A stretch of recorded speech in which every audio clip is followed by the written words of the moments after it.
Allô, comment se passe le retour de vos vacances?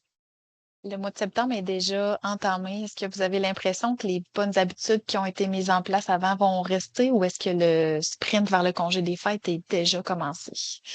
Si vous sentez que le sprint est recommencé, mais que vous n'avez pas envie de retomber dans les mauvaises habitudes qui vous ont mené peut-être à être épuisé ou vous sentir un peu dépassé, ben, je vous partage trois petits conseils.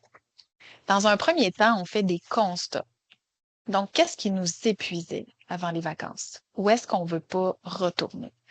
Donc, ça peut être par exemple quand on dit oui à tout, quand on se met une pression, quand on commence à travailler trop tard sans jamais vraiment avoir le temps de récupérer, quand on commence à négliger notre vie personnelle. Donc, ça, c'est des constats où est-ce qu'on se dit qu'on n'a pas envie d'aller, mais qui vont nous permettre d'initier un changement quand on sent qu'on retombe là-dedans.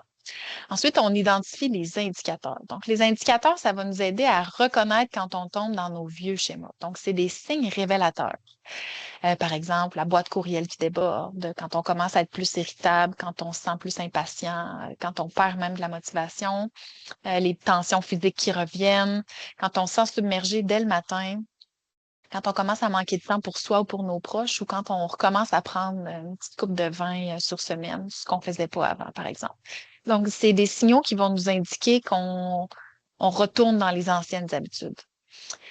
Finalement, ben, pour y arriver, ça prend des actions concrètes. Donc, l'idée, c'est pas non plus de modifier tout en un seul coup, mais d'intégrer des petits gestes simples et réalistes qui vont apporter un changement dans le temps. Donc, par exemple, on peut prendre rendez-vous avec notre gestionnaire pour en parler dès qu'on sent que ça recommence, pour aider à apporter des petits changements. Fixer une heure de fin de journée puis la respecter. Insérer des micro-pauses dans notre quotidien, se permettre aussi de prendre une journée de congé quand on sent là, que c'est trop, quand on commence à se sentir submergé, et aussi de faire le point à chaque semaine. Donc, de se faire un petit scan puis de se dire, ben, comment je me sens? Est-ce que j'ai respecté mes limites? Donc, l'objectif, c'est de reprendre progressivement le contrôle de votre quotidien, mais sans se mettre la pression non plus que ce soit parfait.